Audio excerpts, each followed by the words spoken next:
many of us would love an autonomous vehicle? How many of us would love to just be driven by a vehicle and lay back? A lot of us.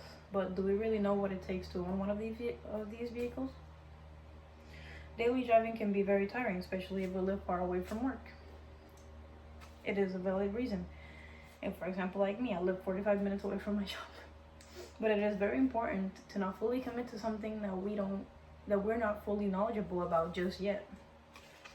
My name is Alejandra Godero, and I'm actually here today to explain on why electric vehicles should not be your only option. And I'm pursuing a career in mechanical engineering, and I've always loved the automotive world for what it is and for what it is yet to be. But I want to persuade my audience onto why it should not be the only thing to consider and not become the new norm. I want my audience to not rely fully on a self-performing vehicle. As it is costly, it is hard to maintain, and their sensors might not work as well as they should be, and it can affect our society in many ways that I will be yet to discuss.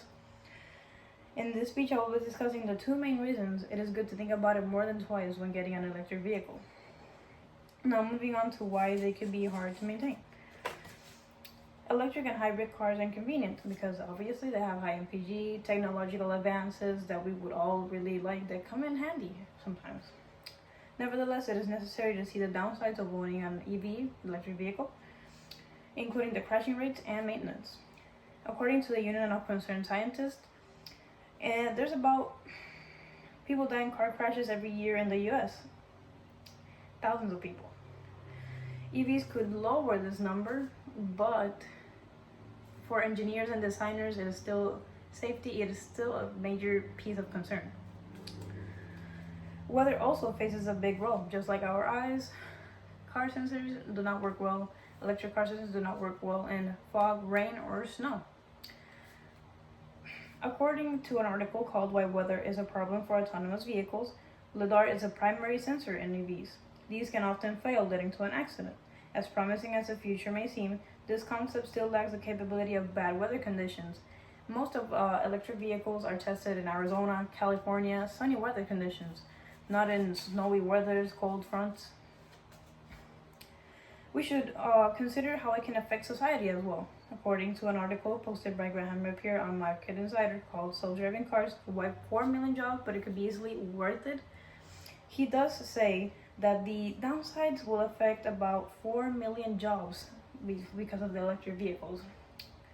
Not forgetting that according to ZipRecruiter, every year electric vehicle jobs increase by 27%, which we're talking about 300 million jobs, including taxis, drivers, Ubers, Lyft, you name it. We're talking about how we are aware of some consequences. Now I would like to let you guys know why it should not be the only option that we take. We should always reconsider gas-powered vehicles. Gas-powered vehicles have been around for longer. We know about them more than 100 years, I would say. Nevertheless, gas-powered vehicles are also the big eye to those with a limited budget.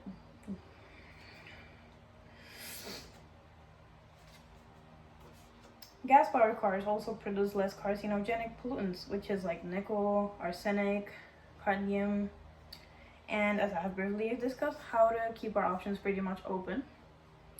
Using AVs will affect you and society in many ways. Electric and hybrid cars are neither 100% green. Generation of electricity from fossil fuels result in the release of pollutant air gases. Gas-powered vehicles burn fuels inside the vehicle, meanwhile electric vehicles use green energy power plants to function.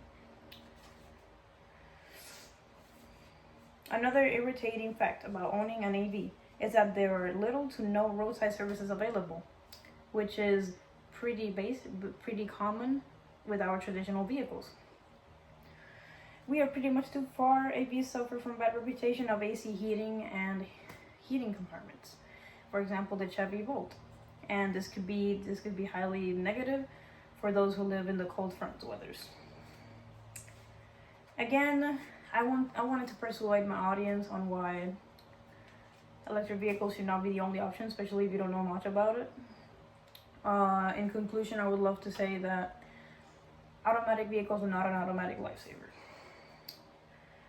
It is always crucial to understand the trade-offs if we're considering an autonomous car. They're a little too futuristic for us right now, I would really like to say.